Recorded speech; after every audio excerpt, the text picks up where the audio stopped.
आच्छा बे बिजाबाव गिबिनिफ्रायनो जागायनायनिफ्राय लिरनाय जादों। बेवहाय बर' थुनलाइनि मुगा राननाय, बर' खुगा थुनलाइ आरो मिसनारि मुगा, बिबार मुगा आरो अलंबार मुगा बेखिनिखौनो लानानै बे बिजाबखौ बानायनाय जादों।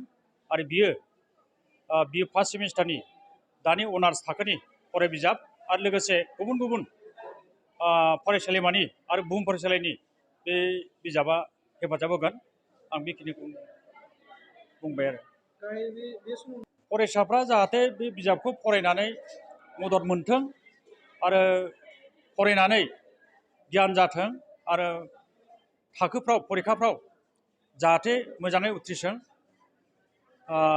जोंनि सानजाहा डिब्रुगड़ इउनिभारसिटिनिफ्राय फ्राय बिजाब ओंखारा, बेनिखायनो बेखौ आंखालखौ नायनानैनो आङो फरायसाफोरनि थाखायनो बेखौ लिरनाय जादों।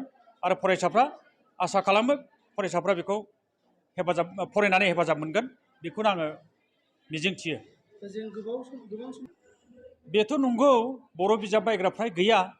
बर' फरायसाफोरा बिजाब बायागौ माने गुबुन फरायसा नङैफ्रा थुनलाइगिरिबाबो खायसे बायनो नागिरा, खायसे बायो।